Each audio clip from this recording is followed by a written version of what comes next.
Good afternoon. How's everyone doing? All right. So today, part 3 of Heart Failure Trilogy. You know, we've had 2 sessions already, epidemiology, pathophysiology, and we touched on acute heart failure. Didn't really have time to go over all the concepts that I wanted to review, but you know, maybe down the road we can come back and do some cases, a few cases and Q&A sessions, and we can cement some of the knowledge that we went over the first 2 sessions. This is hot off the press, the ACC guidelines for management of heart failure. It's an 80 pages document. It's a very nice document that goes over all aspects of heart failure. But for the purpose of the next 40 minutes, I'm going to specifically review the management of systolic heart failure, or HFrEF, and specifically the non-pharmacologic and pharmacological management. So before we delve into the contents of the guidelines, I'm sure that you're all familiar with the classification system and for the recommendations by the ACC and any other society. One category is the size of treatment effect. So the recommendation can be class 1 recommendation. Can I have a...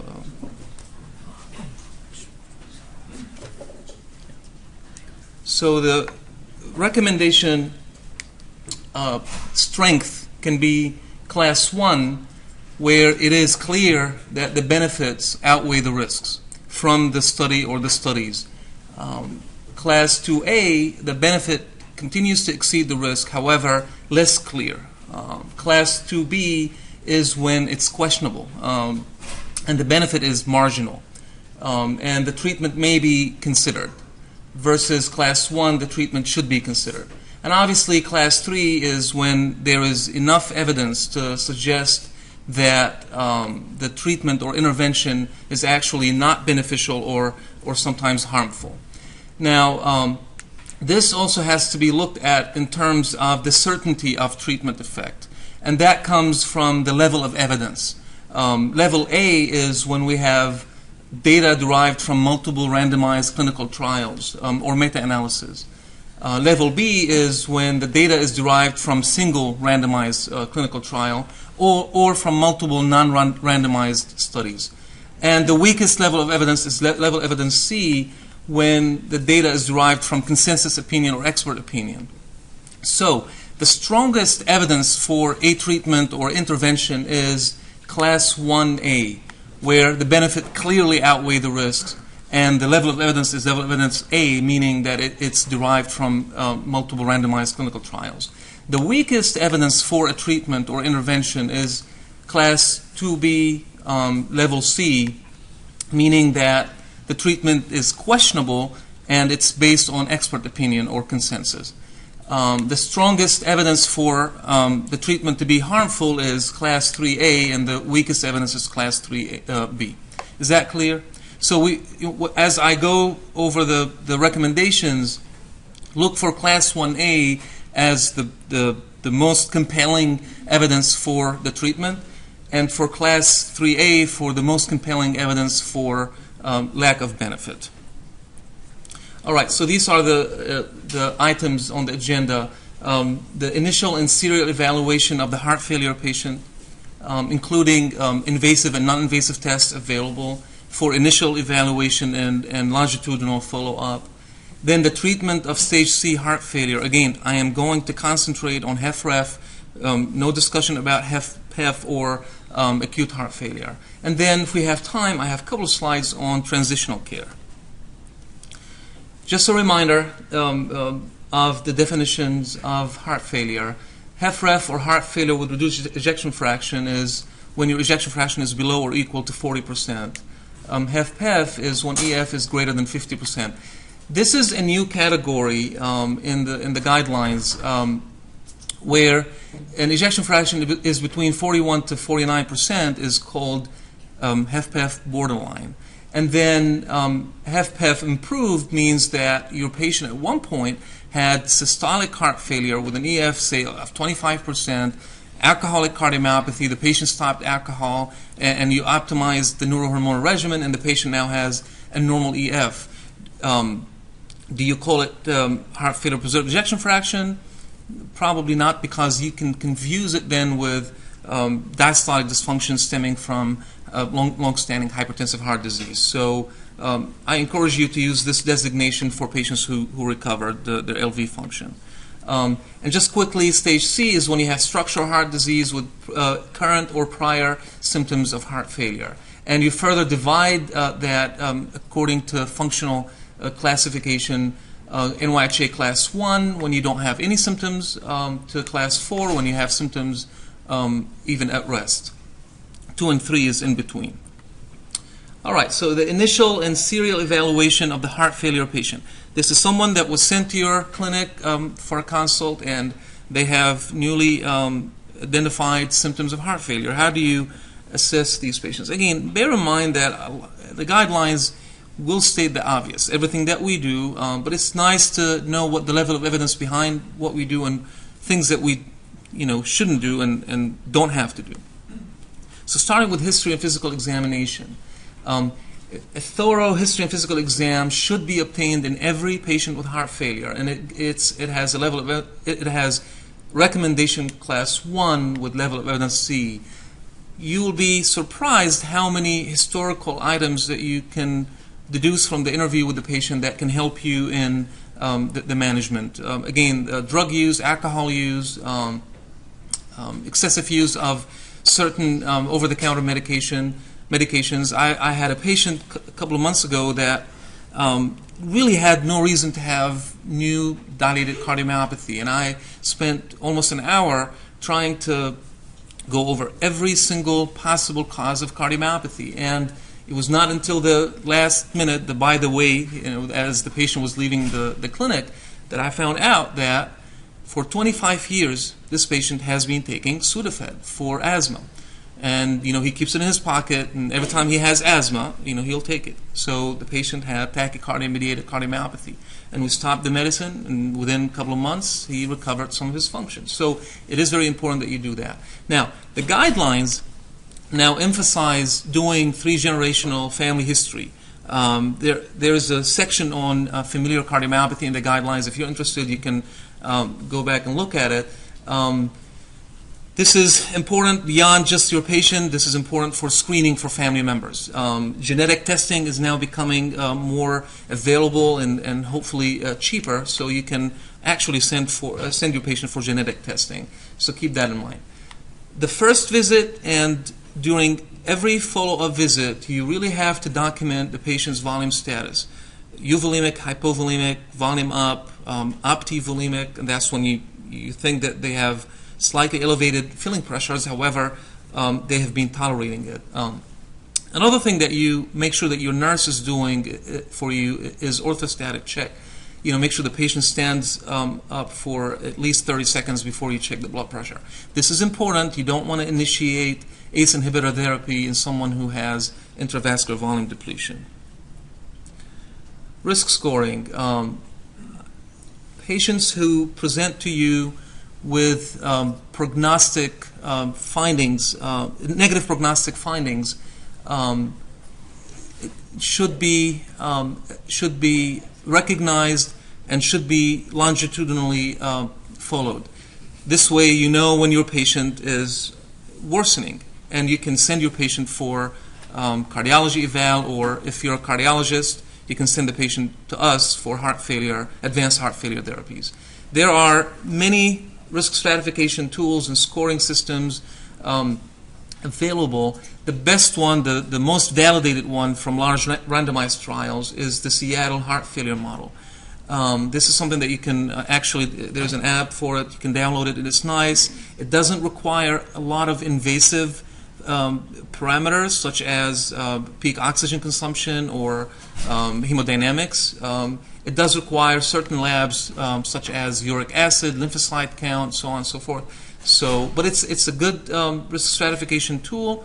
It gives you 1-year survival, 5-year survival, and again, the power of it is when your patient comes to you 6 months later or a year later, you can track the progress or worsening. Diagnostic testing. This is a question I'm sure is going to show up on your board. What tests do you need to order for a patient with new onset heart failure? And again, you can do a rainbow of tests and you can check everything, but then you own the test, and then you go back and try to fit the disease with the test, and it can be dicey. Always use the Bayes' theorem method. You need pre-test probability. You do your test, and then you do your post-test decision. It is reasonable to do the usual chemistry, CBC, urinalysis, TSH on everyone who presents with new onset heart failure. Now, when they come back to see you, all what you need to do is a chemistry to make sure that you're not affecting electrolytes with your anti-RAS therapy. Now, more sophisticated tests such as HIV, check for hemochromatosis, check for amyloidosis, lupus, all these potential causes of dilated cardiomyopathy. Reasonable, you may do that, but you really have to have a suspicion. So hemochromatosis is iron overload. If you have someone with diabetes or someone with liver disease and you suspect it, you can do it. HIV the same. For amyloidosis, for example, if you have a patient with proteinuria, kidney disease, you can also do that. But the point is, you don't need to check HIV in everyone who has new onset heart failure unless they have risk factors. And again, that's usually the answer on your board. You're going to see that question. How about biomarkers in terms of ambulatory tracking? We talked about using biomarkers in the inpatient setting and the nuances and caveats that you have to keep in mind when you use natriuretic peptide monitoring. Now, it is a level of evidence 1, class A, the highest level of evidence, to check BNP or NT-proBNP in patients who come to you and they have COPD and they're obese and they have anemia and they have leg swelling, and you don't know if this is acute, new onset heart failure or not. So you can go ahead and check that, and that's the highest level of evidence. The same level of evidence exists for using BNP as a prognostic tool. High BNP, despite optimization of neurohormonal therapy, confers higher risk. So you can do that and potentially track it for prognostic purposes. Now, if you want to check BNP in the clinic as a CBC for heart failure, for example, in order to guide you in guideline-directed medical therapy, you can do that with, it's reasonable to do that. It's level of evidence 2B with the recommendation of 2A. But this has to be done in a disease management heart failure clinic. In other words, the guidelines do not endorse doing this in an internal medicine clinic. And I think that's because of the nuances that comes with checking biomarkers. Quickly, if you want to check it in hospitalized patients, you can do that, but it's not being shown to reduce mortality or outcomes. And then finally, there are some newer biomarkers available, including a biomarker called galactin-3, which is a biomarker of myocardial fibrosis. Lots of research on it, but it's not probably ready yet for prime time. And then troponin now is emerging as a way to risk stratify patients with heart failure. And I'm referring to the high sensitivity troponin that shows subendocardial damage, and patients with heart failure who have elevated troponin obviously have worse prognosis. Just quickly, the non-cardiac causes of elevated natriuretic peptides, advanced age, anemia, kidney disease, critical illness, even certain conditions such as sleep apnea and corpulmonal can cause that. All right. Now, quickly going through the diagnostic testing.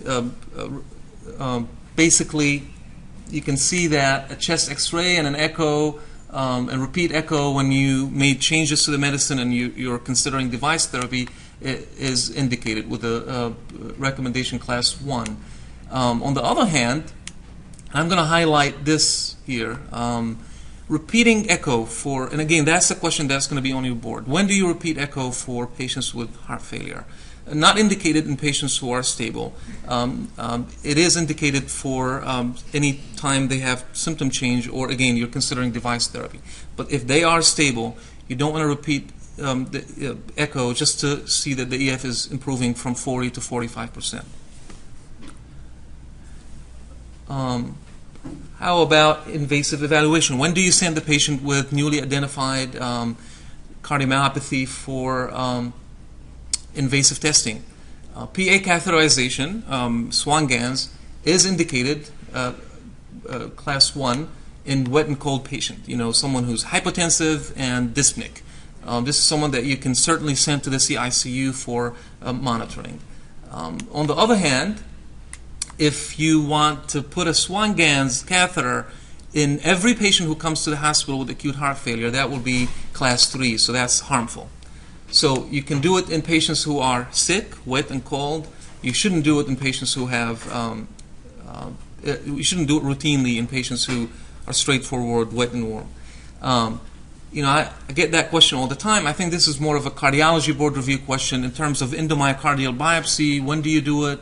If you have someone with an EF of 10%, very dilated ventricle, and you're worried about some kind of infiltrative disease, for example. So the guidelines allow you to do endomyocardial biopsy. It's reasonable to do it in patients that you suspect they have a condition that you can make certain therapeutic interventions that will make a difference. And can anyone come up with a condition that can cause acute cardiomyopathy if you have histologic diagnosis that you can make a difference?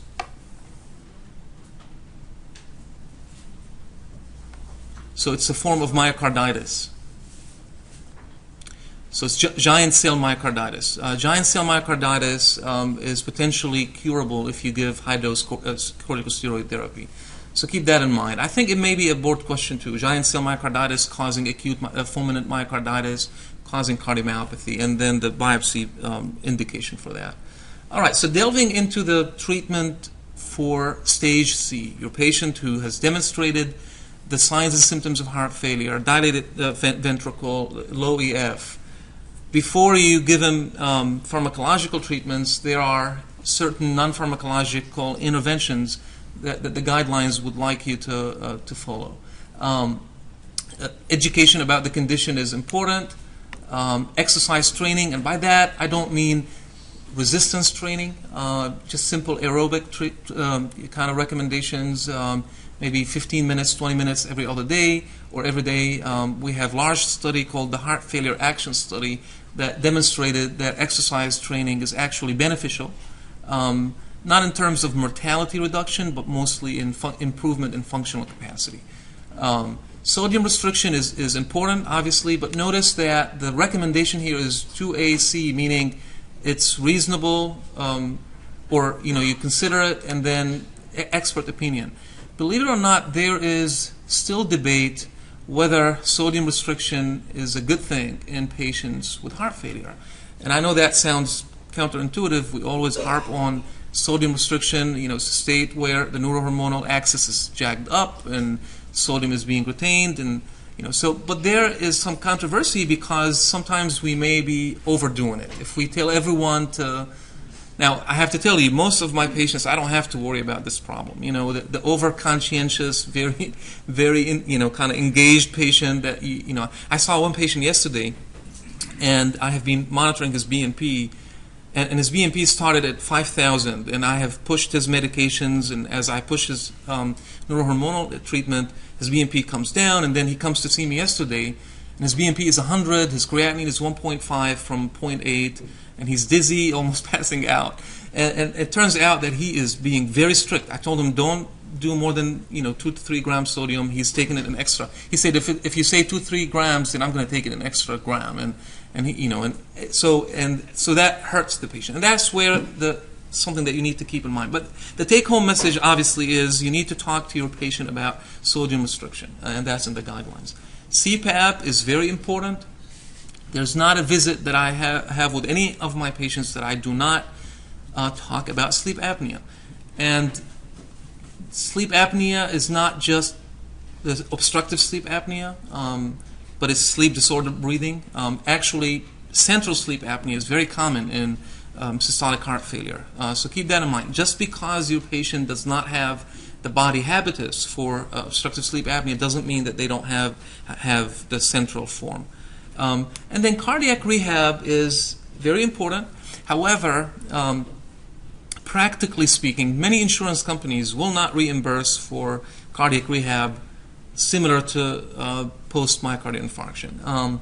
But there's always a way to maybe get around the system and enroll your patient in cardiac rehab, and you'll be amazed at the improvement in quality of life with cardiac rehabilitation. All right, so for the next maybe 15 minutes, we'll talk about the conventional treatment for heart failure, the treatment that we all should be familiar with. You studied that in medical school. You do this on a daily basis when you see someone with low EF. We always talk about ACE inhibitors, beta blockers, aldosterone antagonists, and hydralazine nitrate. So let's go into this with looking at the evidence. This is a simple scheme of how you can initiate these treatments. Now, I've had several questions before about how do you start the treatment? I mean, do you start ACE inhibitor, beta blockers? Do you go up on the ACE inhibitor dose before you go up on the beta blocker dose? Or do you do simultaneously, like what I call the blitzing of heart failure treatment that happens in the hospital? Patients come out of the hospital with ACE, beta blocker, spironolactone, hydralazine, and they come on a stretcher to the office, and because they're hypotensive. So how do you do it? I think you do it like it was done in clinical trials. So if you go back to the first clinical trial, it was ACE inhibitor. Patients took ACE inhibitor, superimposed, say, on diuretic therapy plus minus Digoxin. Then the beta blocker trial came with the background therapy of ACE inhibitor. Then spironolactone with the background therapy of ACE inhibitors and beta blockers on optimal medical dose. And I'll show you the doses in a minute. So you do it in that stepwise fashion. Start always with the ACE inhibitor, then beta blocker, then spironolactone. Now, the nuances. In the hospital, this is a teaching opportunity. You have your patient attention. It's a teachable moment. So you want to put all the medicine on them, but maybe small dose, and don't be obsessed with going up on the doses. So again, ACE inhibitor and beta blocker. If they are volume overloaded, you add a diuretic, and most 95% of patients will need that. If they continue to be symptomatic, despite ACE inhibitors and beta blockers, at maximum doses tolerated, then that's when you go to what we call the third-line agent, or third-line therapy. And that can be either hydralazine nitrate in self-identified African-American patients, or spironolactone. The decision to use either or depends on several things. Obviously, in African-American patients, you want to push for hydralazine nitrate because there's about 45% reduction in mortality superimposed on what you get from ACE and beta blocker. However, if your patient's blood pressure is 90 or 80, you may not be able to ease in a hydralazine nitrate regimen and maybe give them a hemodynamically neutral treatment such as spironolactone. If your patient's potassium is high, you can't use spironolactone, then you may want to use hydralazine. But the big picture here is that your patient is not doing well with ACE ACE or ARB and beta blocker. With optimization of volume, then you have to go to third line agent. Again, hydralazine nitrate versus spironolactone. Is that clear? All right. Now, so this is basically going over what I just showed you, that diuretics are recommended in almost all patients with heart failure. ACE inhibitors, we have at least 10 studies. We have one large meta-analysis that looked at the benefit of ACE inhibitors. I showed you in the first session how the neurohormonal axis is all activated, and a compensatory mechanism to begin with turns into maladaptive process, and you need to block the RAS axis. If your patient is intolerant to ACE inhibitor, then that's an indication to proceed with ARB. And this deserves a little more discussion. What is the most common adverse reaction to ACE inhibitor in patients in general? Cough. Can anyone describe to me the cough associated with ACE inhibitor? It's actually characteristic cough. And that's another board question. Okay, so I hear dry and hacky cough, persistent. Patients will tell you there's something stuck in my throat. It's not typically nocturnal. It doesn't wake them up from sleep. And it's short bursts, and it can be very annoying. Now, why is this important? Well, it's important because if your pulmonary filling pressure is high and your patient comes to you and they're complaining about cough, and here you are stopping the ACE inhibitor and initiating ARB and telling your patient this is ACE-induced cough, but it's volume-induced cough, then you deprived your patient from the benefit of ACE inhibitor, but more importantly, you missed congestion. Now, that's why, and then, of course, is there ARB-induced cough? Do we see cough with ARB therapy? Are there any case reports of ARB-induced cough?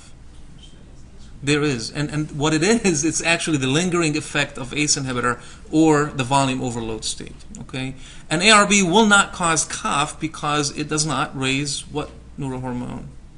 Bradykinin. All right, so keep that in mind. Now, so this is another slide that is important to spend some time with it.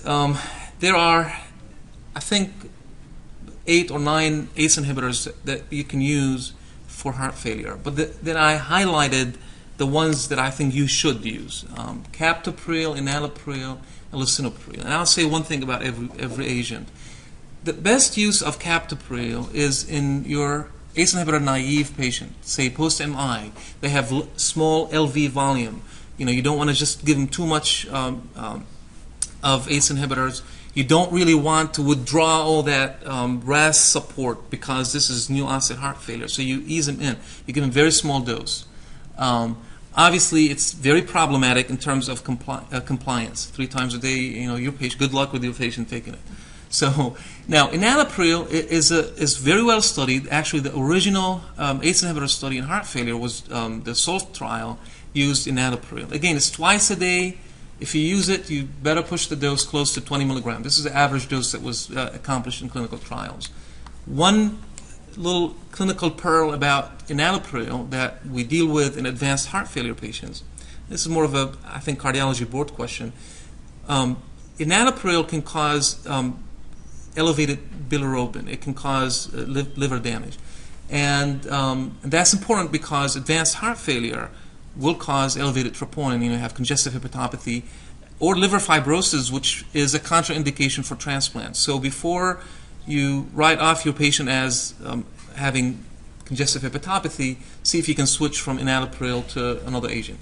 Finally, I think the best agent that you can use for heart failure, my personal bias is lisinopril.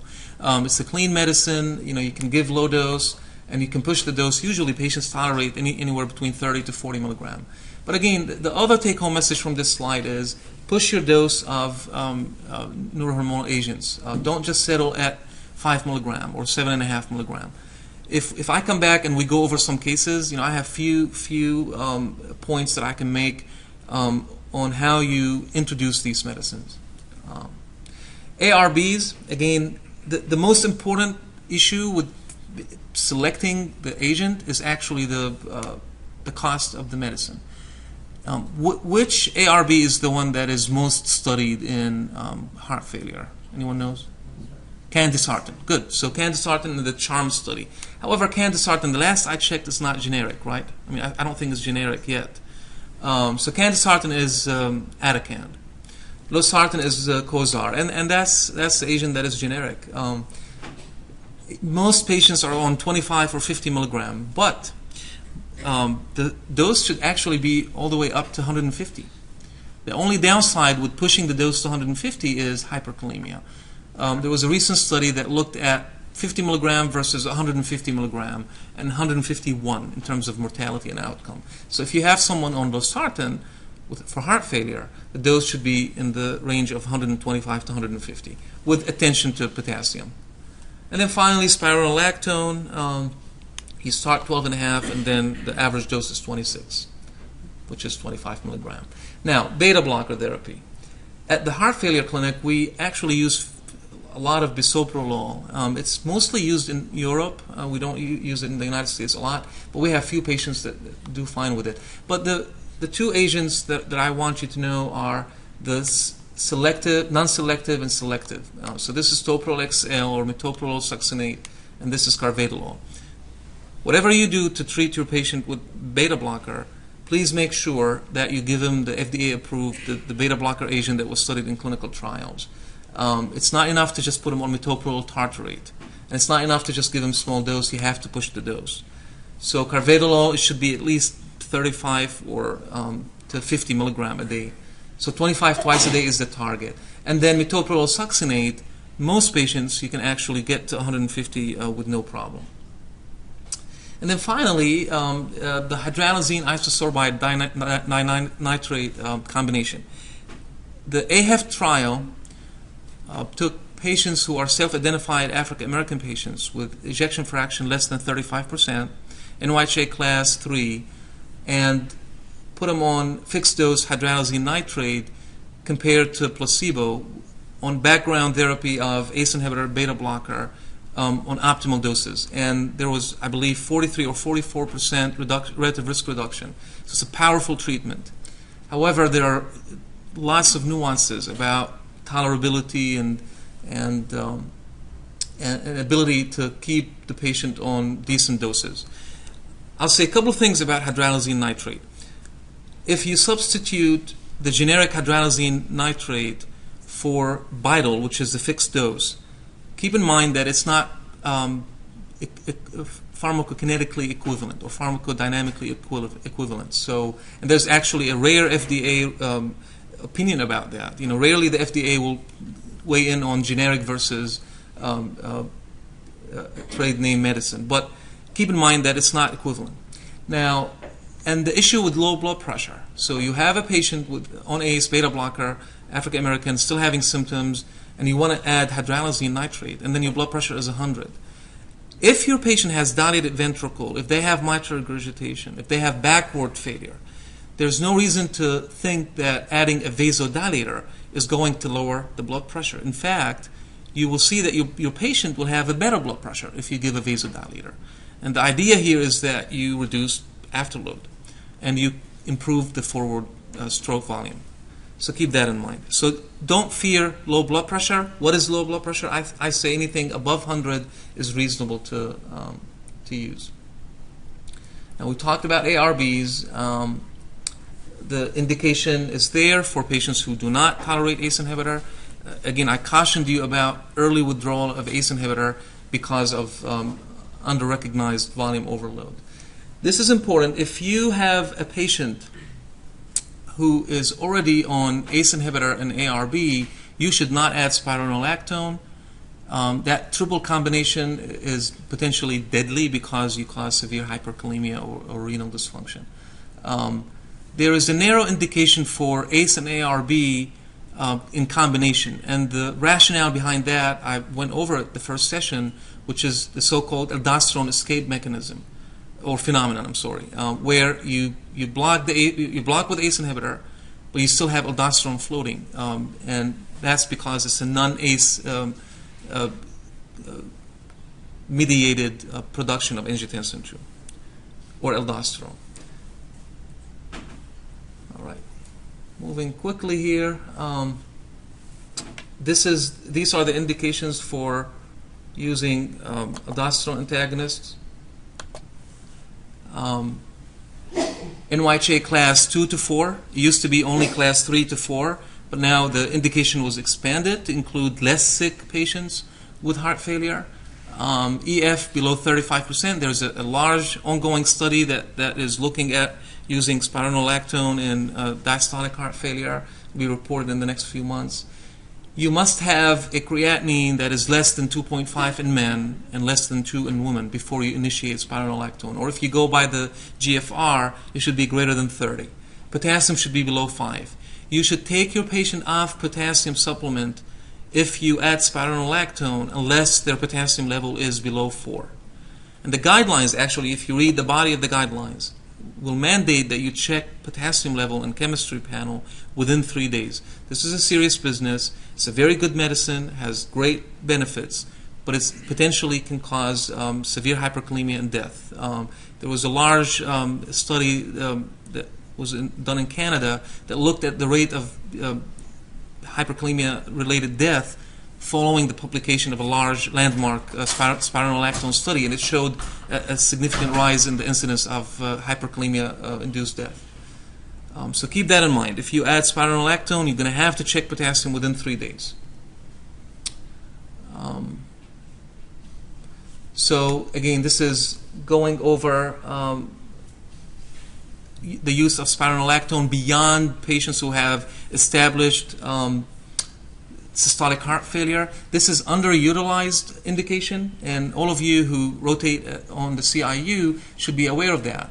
If you have a patient with myocardial infarction with an EF below 40% and they have diabetes, they should go home on eplerenone or spironolactone, even if they don't have symptomatic heart failure. Okay. Now, this is just basically reiterating what I just told you about not using spironolactone in patients who have chronic kidney disease. Now, one word about Digoxin. Digoxin is a 250-year-old therapy that has been available and was approved by the FDA. Anyone knows when it was approved by the FDA for the treatment of heart failure? In 1997. So after 200 years of being available, following the DISH trial, it reduces hospital admission, but it doesn't improve outcome. There's an emerging interest in the use of Digoxin in the era of reducing the burden of hospital readmission. So Digoxin is a good treatment. It has a class 2A indication in the guidelines. Keep in mind that you want your Digoxin level to be no more than 0.7. So if you put your patient on Digoxin, the level should be no more than 0.7. And the level is a trough level. So you check it 6 hours after the patient took the dose. Be aware of the side effects in patients with kidney disease. There's actually a nice app for Digoxin where you can put the patient's age and creatinine clearance, and it'll tell you how much and how often. Most patients actually need Digoxin every other day dosing. And that app is nice because you can change the dose and the frequency, and then it'll tell you what the predicted trough level. So, all right, we're almost finishing here. This is talking about patients with heart failure and the use of anticoagulation therapy. If you go by CHAD score, most patients with systolic heart failure will be candidates for anticoagulation therapy. The level of recommendation is actually less if your patient only has chronic heart failure and atrial fibrillation. So chronic heart failure, atrial fibrillation, and one additional risk factor, that's an automatic, you give them anticoagulation, it's a class 1 level of evidence A. However, if they only have atrial fibrillation and systolic heart failure, you still need to give them warfarin, but the level of evidence actually is less robust. And this is new in the guidelines. In lieu of the newer agents, it actually gives you the option of using either warfarin or one of the new anticoagulants. Now, if your patient has no evidence of atrial fibrillation, then it is not recommended to start him or her on anticoagulation. This is very hotly debated issue, whether very dilated cardiomyopathy confers risk for stroke, and whether you need to anticoagulate even if they don't have stroke, even if they don't have atrial fibrillation. A recent study, however, clarified this, and now we know that it's not indicated, and it actually has a class 3 indication. Now, finally, statins. We love statins. We want to put them in the water. Everyone with cardiac issues should be on statin. Not in heart failure without ischemic cause. So if you have non-ischemic dilated cardiomyopathy patient with normal cholesterol, and most of the time, if you actually check cholesterol in these patients, it'll be low, reflecting the high metabolic rate. You should not put them on statins. If they have a stent in their LAD and you're worried about plaque rupture, then that's a different story. What is indicated is fish oil. Actually, there was a large European study that demonstrated, the same study that demonstrated that statins are not beneficial in non-ischemic cardiomyopathy, actually demonstrated that fish oil may be helpful. And these are the things that you shouldn't give to patients with heart failure. Hormonal therapy, you shouldn't give a certain nutritional supplement, and then obviously you should avoid NSAIDs. NSAIDs are not cardiotoxic medicines. However, they cause volume retention, they cause renal insufficiency, and a myriad of other things that you should avoid. Glitazones, treatments for diabetes, you also have to keep that in mind. Inotropic therapy is no longer indicated for holidays, from low output symptoms or elective admission to the hospital for 3 or 4 days to warm your patient up. That used to be the practice some 15, 20 years ago. And obviously you should avoid calcium channel blockers because they're negative inotropic agents. This is just a summary of everything that I say, so I will not go over that. And then in lieu of time, I will not go over the ICD therapy, but I will show you this slide to make you aware of what benefit you get from every treatment that you give to your patient. Keep in mind that you get more benefit with beta blocker than ACE inhibitor because patients who were started on beta blockers in clinical trials were already on ACE inhibitors. So this is an incremental benefit. So with ACE inhibitors, you need 26 patients to prevent 1 death. You need 9 patients to prevent 1 death with beta blockers. You need 6 with spironolactone. You need 7 for hydralazine nitrate. So these are powerful treatments. And this is the magnitude of benefit. So I'm going to skip that, and then last 2 slides. For the first time in the guidelines, multidisciplinary heart failure disease management program is now class 1 level B indication. So patients who are not on guideline directed medical therapy, who are frequent flyers, should be enrolled in multidisciplinary clinics. And then the patient who is discharged from the hospital should be seen within 7 days, and a follow-up phone call should be done within 3 days. Again, this is now in the guidelines. And then I think the final slide is things that you need to look for when you are discharging your patient.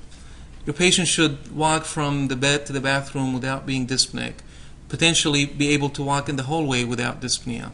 Orthopnic, not orthopnic, they can fit their ring on their finger and they don't have edema. It shouldn't have any JVP at 45 degrees. It's not enough to check JVP sitting up when you're sending your patient home. They shouldn't have it at 45 degree. You should have had a chance to augment, either initiate the guideline-directed therapy or augment the doses if there's room. And obviously you need to make sure that you address their electrolytes and renal function, and then close the loop. So if they have advanced disease, I have 2 patients just over the past 2 days that I have consulted palliative care team, and they're hospice now.